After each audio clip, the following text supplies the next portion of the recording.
Nannies failed to get them to sleep, but the ninth did the impossible. Jennifer Thompson wiped away tears as she watched yet another nanny hurriedly pack her bags. She was the 8th professional to quit in just 3 weeks, leaving Jennifer alone with the 5 girls she had just adopted. The sound of running footsteps echoed through the mansion, and the little one's screams filled every corner of the house. That's when the businesswoman realized her new daughters hadn't slept in 21 days. Emily, Madison, Olivia, Sophia, and Lily seemed to be racing against time, always awake, always together, as if sleep were their greatest enemy. The dark circles under their eyes betrayed their exhaustion, yet they resisted, creating an invisible barrier against any attempt at rest. "Mom, Jennifer, we're not sleepy," lied Emily, the oldest of the 5, at just 8 years old. Jennifer knew this wasn't normal. She had consulted 3 different pediatricians, run every possible test, but the doctors found nothing physically wrong with the girls. It was as if they'd made a pact against sleep, an alliance no adult could understand. The house, once too quiet after her husband's passing, now overflowed with chaotic energy. Jennifer had decided to adopt all 5 sisters at once after visiting Hope Haven Shelter in Philadelphia. Something in their eyes had deeply moved her, a familiar pain she recognized in herself. But now she was starting to question whether she'd made the right decision. When Rachel Coleman rang the doorbell that Thursday morning, Jennifer no longer knew what to expect. She was the 9th nanny in less than a month, a woman with a serene appearance, well-kept curly hair, and a smile that carried an odd sense of calm. Unlike the others, she didn't seem fazed by the noise coming from inside the house.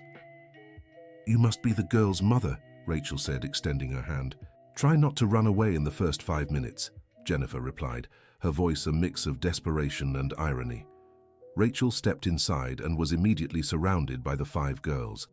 They studied her with curiosity, but kept the defensive stance they knew so well. It was always the same.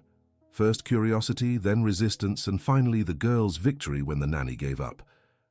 "You must be very tired," Rachel said, crouching to their level.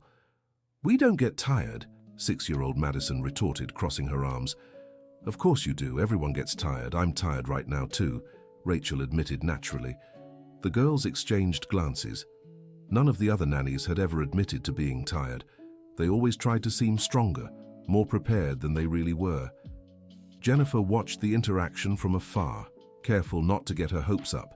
She'd already been disappointed 8 times in a row. Her business consulting firm was suffering because she couldn't focus on work. Clients were starting to complain about delays, and she knew she'd soon lose important contracts.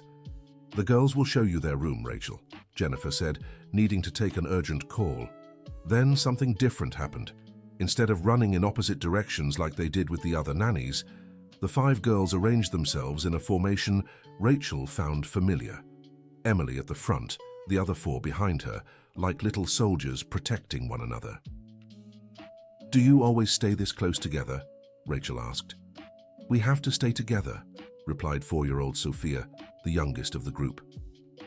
Rachel realized something much deeper was happening here. This wasn't just about stubborn or hyperactive children. There was fear in those little eyes, a fear she knew all too well. For the rest of the morning, Rachel observed the girls' behavior without trying to change it. They played together, ate together, and even went to the bathroom in groups of 2 or 3. When one wandered a few steps away, the others immediately followed. "How old are you?" Rachel asked during lunch. "I'm 8. Maddie is 6, Liv is 5, Sophie is 4, and Lil is 4 too," Emily answered, taking on the role of spokesperson. "And are you real sisters?" "No, but we chose each other to be family," explained 5-year-old Olivia. Dear listener, if you're enjoying the story, don't forget to like and especially subscribe to the channel. It helps us a lot as we're just starting out. Now back to the story. Rachel felt a tightness in her chest. That answer revealed so much about the girls' past and the trauma they carried. She knew she needed to figure out exactly what had happened at the shelter to understand why they refused to sleep. That afternoon, when Jennifer returned from the office, she found the 5 girls sitting on the living room couch, listening to Rachel tell a story. For the first time in weeks, they seemed relaxed, though still completely awake. "How was the day?" Jennifer asked hopefully. They're amazing girls, they just need to feel safe, Rachel replied. Safe from what? I give them everything they need. This house is huge, they have toys, food. Emotional safety is different, Jennifer. May I call you that? Jennifer nodded, feeling she'd finally found someone who understood the situation. At dinner, Rachel noticed the girls ate quickly, always keeping an eye on each other. It was as if they feared that if they let their guard down for even a moment, something terrible might happen. At the shelter, did you sleep together? Rachel asked casually. We did, but... Emily started to answer, but stopped mid-sentence. But what, Em? Nothing. Rachel realized she'd touched a sensitive spot. That night, she watched the girls from a distance. They lay in the big bed in the main bedroom, but didn't close their eyes. They whispered to each other, played silent hand games, and told quiet stories. Around 2 in the morning, Jennifer came downstairs for tea and found Rachel in the kitchen, jotting notes in a notebook. You're still awake? I couldn't sleep. I keep thinking about them, Rachel admitted. Do you have children? No, but I know what it's like to grow up without family. Jennifer sat beside Rachel, pouring tea for both of them. Were you raised in a shelter? I was. I spent 16 years at St. Mary's Home, right here in Philadelphia. I know exactly what those girls are feeling. The revelation created an instant connection between the two women. Jennifer understood why Rachel had taken the job when everyone else had given up so quickly. In the shelter, you learn nothing is permanent. Someone's always leaving, someone's always being separated from friends. The only thing you can control is staying awake to protect the ones you love, Rachel explained. But they're safe here. I would never send them back. They don't know that. To them, you're just another person who might disappear from their lives. Jennifer felt a deep ache in her chest. She'd lost her husband 2 years ago in a car accident and had lived in suffocating loneliness ever since. She'd thought adopting the girls would fill the void, but she hadn't considered that they had their own emptiness to face. The next morning, Rachel decided to try a different approach. Instead of insisting they sleep, she asked what they loved doing together most. We like to sing, said Madison. What kind of songs? Miss Margaret taught us a song at the shelter, Lily shared. Will you sing it for me? The 5 girls looked at each other and for the first time since arriving at Jennifer's house, smiled genuinely. They began singing a simple but meaningful song. When night falls, we won't be apart. We're 5 little stars in the same place. If one fades, the others will shine. Together forever, no one can take us away. Rachel felt her eyes well up. Now she understood everything. The song was a vow they had made to each other, a promise never to abandon one another. Sleep represented vulnerability, and they believed that if they fell asleep, someone might separate them during the night. That song is very beautiful. Is Miss Margaret still at the shelter? No. She left when we came here, Emily replied, sadness in her voice. And are you afraid I'll leave too? All the nannies leave. Mom Jennifer might get tired of us too, Olivia admitted. Rachel felt she had reached the heart of the problem. The girls didn't sleep because they associated sleep with abandonment. Likely, at the shelter, transfers and separations happened at night or while they were asleep. During lunch, Rachel spoke with Jennifer about her discoveries. We need a different strategy. We can't force them to sleep. We have to make them feel safe enough to let their guard down. How? First, you need to talk honestly with them about your plans. They need to hear from you that this is their home forever. But I've already said that 1,000 times. You've said it, but they didn't believe you because your actions don't match your words. What do you mean? You hire nanny after nanny. To them, that means you're trying to get rid of them, passing the responsibility to others. Jennifer paused to think. It was true. Since the girls arrived, she had grown more distant, delegating their care to nannies and burying herself in work. I don't know how to be a mom, Rachel. I've never had children. When my husband was alive, we planned to adopt, but we kept putting it off. After he passed, I thought the girls could heal my loneliness, but now I see I was selfish. You weren't selfish, you were human. But now you need to choose, do you really want to be their mother, or do you just want them to fill a void? Rachel's question echoed in Jennifer's mind for the rest of the day. That night, she decided to try something different. Instead of leaving the girls alone with Rachel, she sat on the bed with them. "Girls, I need to talk to you about something very important." The five shrank back, bracing for the worst. "Do you think I'm going to send you back to the shelter?" "You're not," Sophia asked, her voice trembling. "Never. You're my daughters now, and daughters aren't something you return. We stay together forever, just like in your song. But you don't like us. You work all the time and leave us with the nannies," Emily said, voicing what they all thought. Jennifer's heart broke. She had been so focused on providing materially that she forgot to offer emotional presence. "I work because I'm afraid. Afraid I won't be a good mother to you. My husband, the dad you never met, he knew how to be affectionate. I've always been more serious, more distant. I thought if I left you with more capable people, but we don't want capable people. We want you," Madison interrupted. That night, Jennifer stayed in the room with the girls until they fell asleep. It wasn't a deep sleep, but it was the first time in 3 weeks they had closed their eyes at the same time. Rachel watched from afar, knowing they had taken the first step in the right direction. The next day, Jennifer cancelled 3 important meetings and decided to spend the whole day with her daughters. They went to Central Park, ate ice cream, and bought children's books. The girls still seemed wary, testing whether this was real or just a passing phase. "Mom, Jennifer, are you working tomorrow?" asked Lily. "I am, but only in the morning. In the afternoon, I want you to teach me that song you sing." "Really? Really?" Dear listener, if you're enjoying the story, take a moment to like the video and especially to subscribe to the channel. It helps us a lot as we're just starting out. Now, continuing. During the second week with Rachel, the girls began to relax a little more. They still didn't sleep through the night, but they napped during the day, always together, always touching in some way. Rachel decided it was time to find out exactly what had happened at the shelter. She called an old colleague who worked in the social services system and asked for information about the girls' history.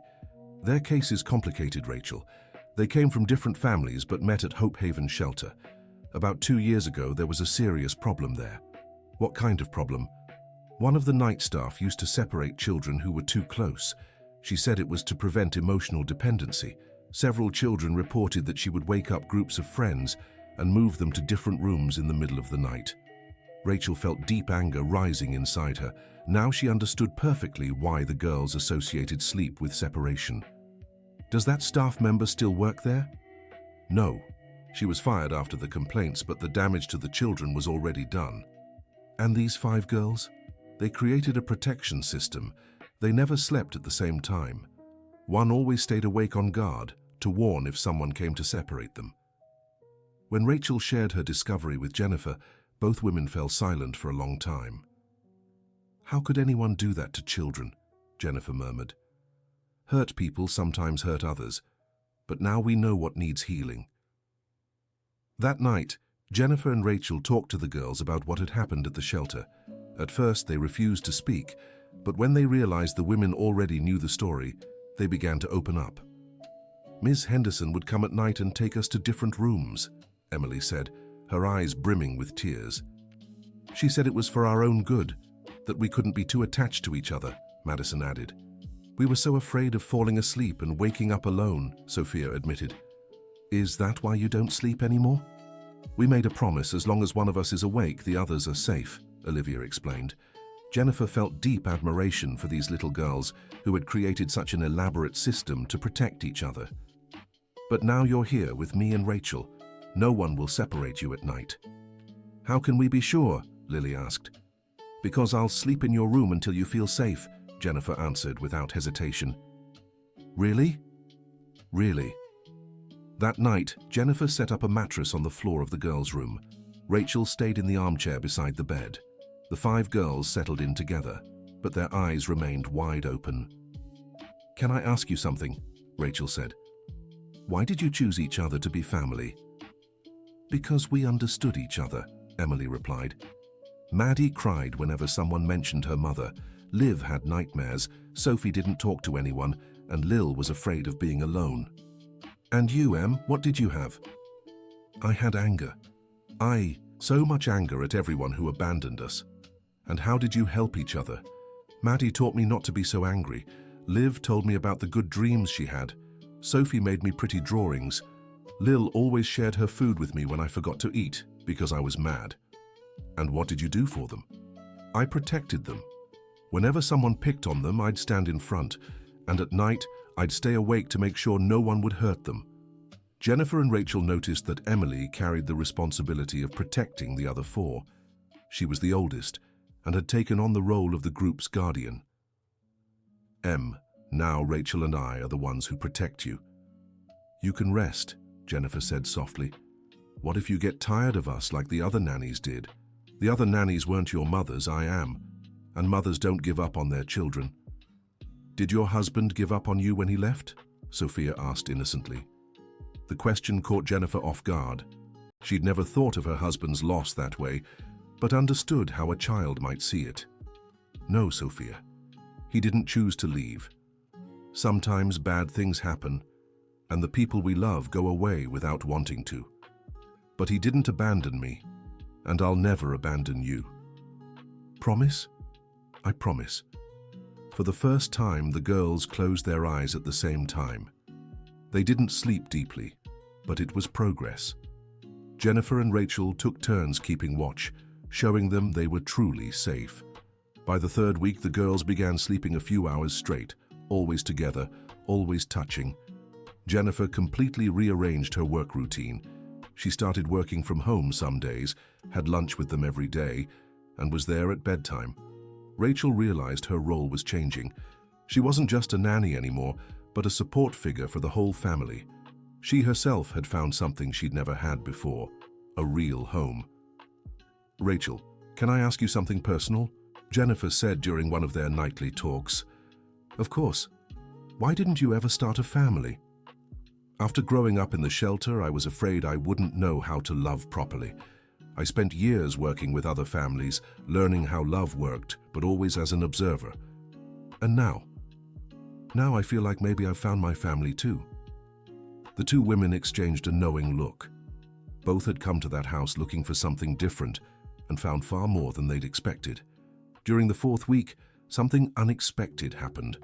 Emily came down with a bad flu and had to rest. The other four girls panicked. What if Em doesn't wake up? Madison cried. What if she has to go to the hospital and leave us? Olivia said desperately. She'll be fine, girls, it's just the flu. Jennifer tried to reassure them. But what if she isn't? Sophia insisted. Rachel saw this as an important chance to address their fear of abandonment in a practical way. Here's what we'll do. You'll take turns looking after Em, one at a time, and Mum Jennifer and I will always be nearby. Can we sleep in the same room as her? You can, but she needs rest to get better. Over the 3 days Emily was sick, the other girls learned to care for each other in a new way. It wasn't just about protection from outside dangers anymore, but about tenderness and mutual care. When Emily recovered, something had shifted in the group. She no longer felt entirely responsible for the others' safety. She understood now that Jennifer and Rachel were trustworthy adults who could share that responsibility with her. Mom Jennifer, can we start sleeping in separate beds? Emily asked one night. Is that what you want? We want to try, but can we stay in the same room? Of course.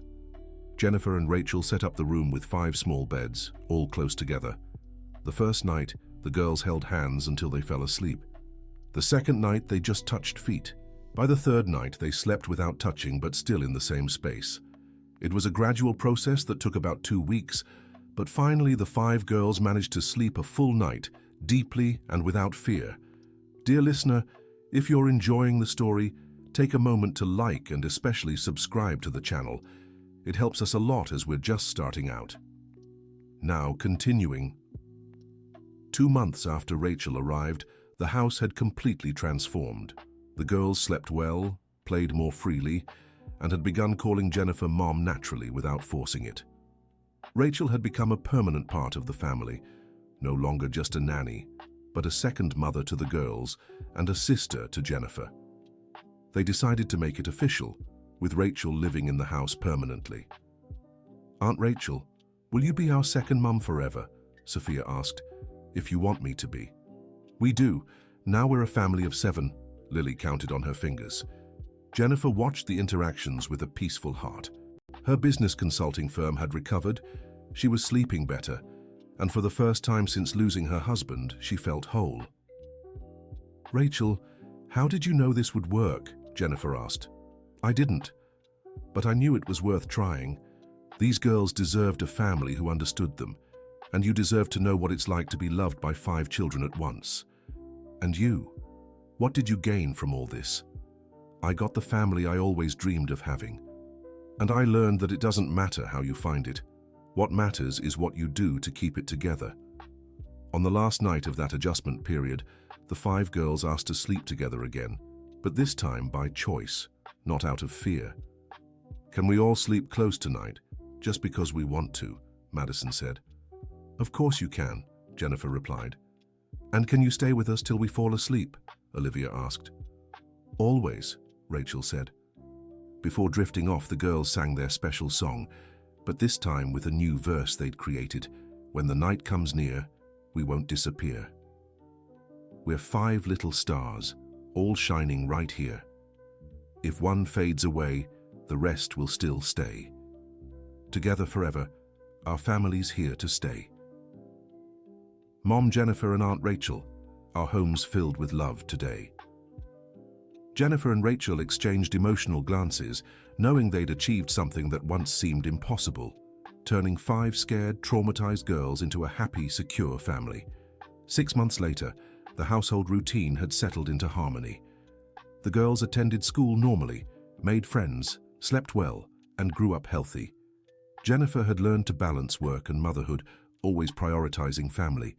Rachel had gone back to school, studying child psychology to better understand how to help kids in similar situations.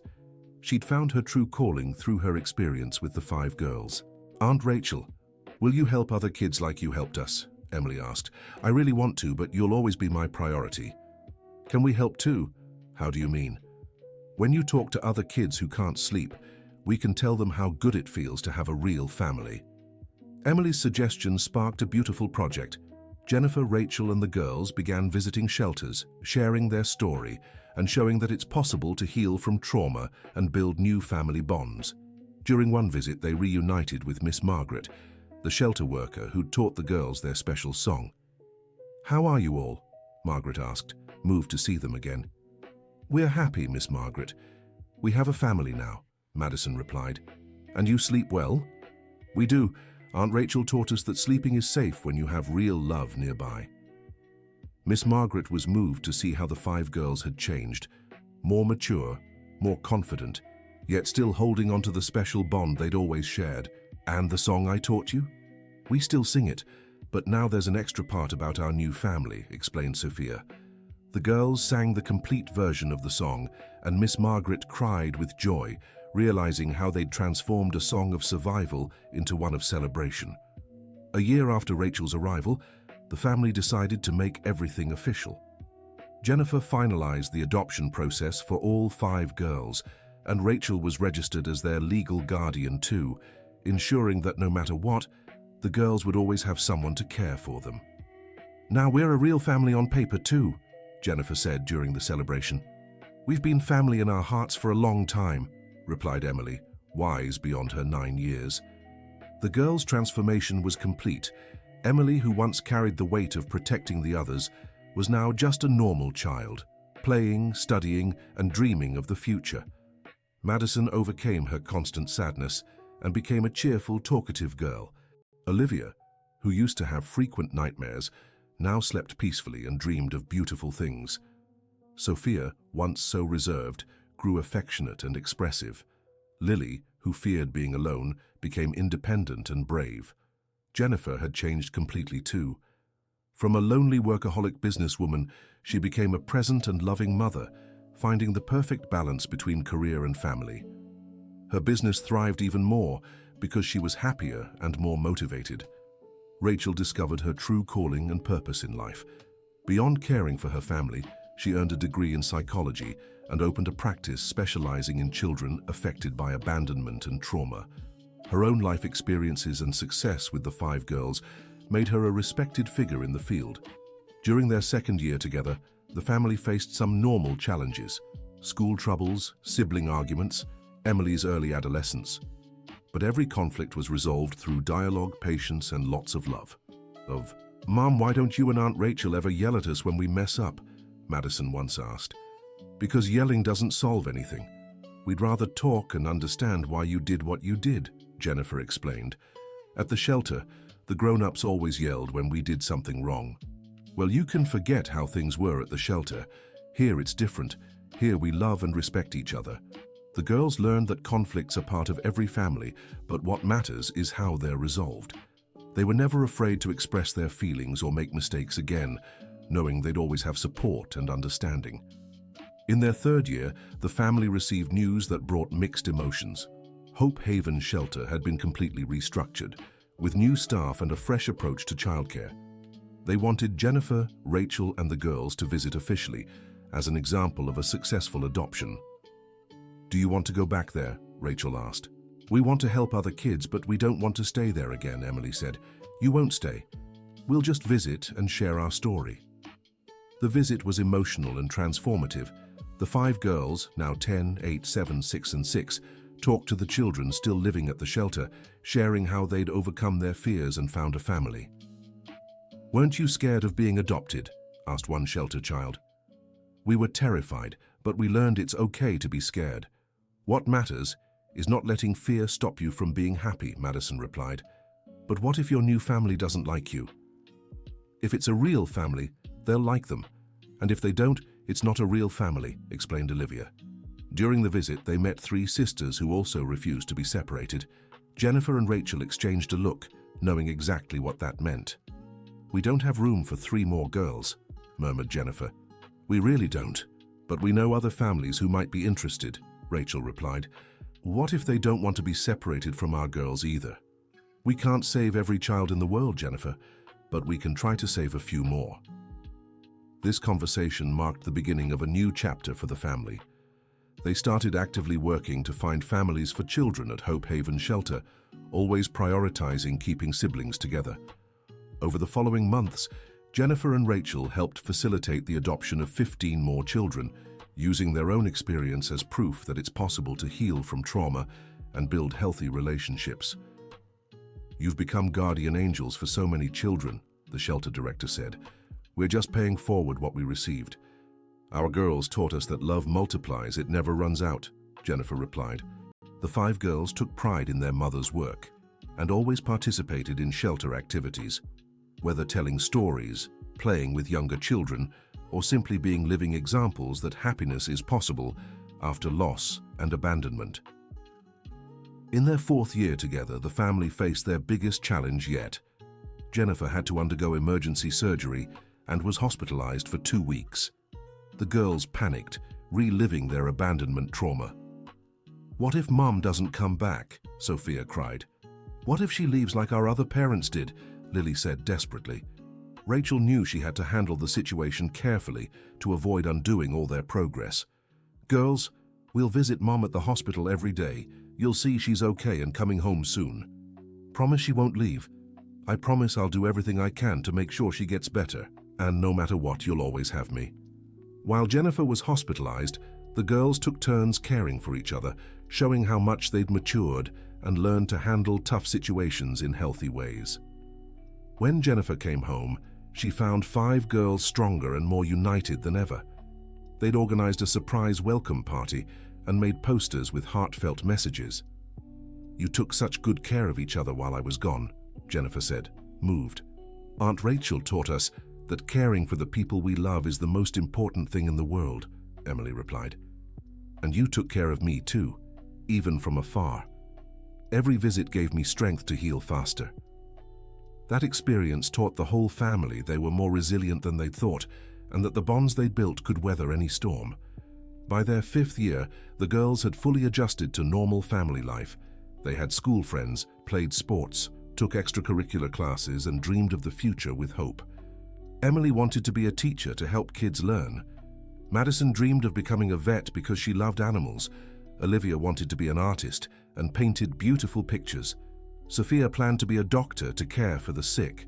Lily Wanted to be a psychologist like Aunt Rachel. All your dreams involve helping others, Jennifer observed. We learned that helping people makes us happy too, Madison explained. You've learned life's most important lesson. The family had become an inspiration in their community.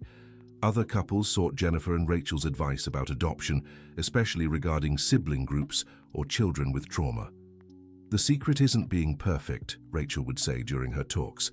The secret is being present, being patient, and understanding that love heals all wounds, but it needs time to do its work. During one of these talks, a woman in the audience asked, "Have you ever regretted adopting 5 children at once?" Jennifer and Rachel exchanged a glance and smiled. "Never. Our only regret is not finding these girls sooner," Jennifer replied. "They saved our lives just as much as we saved theirs," Rachel added. The question made Jennifer reflect on how her life had completely changed. Before the girls, she was a successful businesswoman but emotionally empty. Now she was a fulfilled mother who found purpose and meaning in each day. Rachel also thought about her journey. From a lonely woman who cared for other people's children, she had become a mother to 5 wonderful girls and a fulfilled professional helping other families find their way. The 5 girls, once frightened and traumatized children, were now confident, loving, and full of life. They had learned that family isn't defined by blood, but by love, care, and mutual commitment. On the eve of the 6th anniversary of the girls' arrival at Jennifer's home, the family decided to hold a special celebration. They invited all the friends they had made along the way, staff from Hope Haven Shelter, other adoptive families, the girls' schoolmates, and even some of the children they had helped place in loving homes. "This party isn't just to celebrate our family's anniversary," Jennifer said in her speech. "It's to celebrate that love always conquers fear, that unity overcomes adversity, and that family is so much more than genetics." The 5 girls climbed onto the makeshift stage in the living room and sang their special song, now with many new verses they had added over the years. "When the night falls, we won't drift apart. We're 5 little stars, together at heart. If one fades away, the others will glow. Forever united, our true family will grow. Mom Jennifer and Aunt Rachel, our home is filled with cheer. And if other children need love, our hearts are bigger than the sun up here." Not a single person at the party was left unmoved. Their family's story had touched many hearts and inspired countless successful adoptions. After the party, once all the guests had left, the family gathered in the living room for a heartfelt conversation. "Girls, do you remember how it was in the beginning?" Rachel asked. "We were scared of everything," Sophia said. "Scared to sleep, scared to wake up alone, scared we'd be sent away," Lily added. "And how do you feel now?" "Safe," Emily answered. "We know we can count on you for anything." "Happy," Madison said. "We laugh every day." "Loved," Olivia added. "We know you truly love us."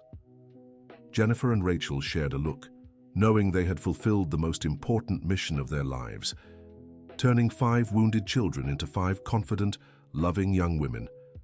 "And how do you two feel, Mom and Auntie?" Emily asked, always concerned for the well-being of those she loved. "Complete," Jennifer replied. "You've filled every empty space in my heart." "Fulfilled," Rachel said. "I was born to be your mother." That night, for the first time in a long while, the 5 girls asked to sleep all together again, not out of fear, but out of pure affection and nostalgia. "Can we snuggle up tonight, like we did in the beginning?" Madison asked. "Of course, but this time you'll sleep peacefully, right?" "Yes." "Now we know that sleeping is good, because we always wake up with you here." While the girls settled into the big bed, Jennifer and Rachel sat in the armchairs beside them, just as they did in the early months. "Do you think we did everything right?" whispered Jennifer. "There's no manual for these things. We did the best we could with the love we had," Rachel replied. "And look how it turned out. 5 amazing girls, a beautiful family, and so many other children helped along the way." "You know what makes me proudest?" "What?" "They learned to help others too. The cycle of love doesn't stop with them." The 2 women fell silent, watching the 5 girls sleep peacefully. Emily with an arm over Madison, Olivia holding Sophia's hand, and Lily snuggled close to all of them. Even though they mostly slept apart now, they still sought each other out when they were together. Rachel, do you think they'll remember all this when they grow up? They won't remember the details, but they'll carry the feeling of safety we built forever. And that's what matters. And when they have families of their own, they'll know how to love without fear, because they learned that true love never walks away. End of story. And now, dear listener, tell us, what did you think of this story of resilience and love? Do you believe love can heal any trauma? Leave us a comment with your heartfelt thoughts about what touched you the most. Your opinion means so much to us. Thank you for joining us on this emotional journey.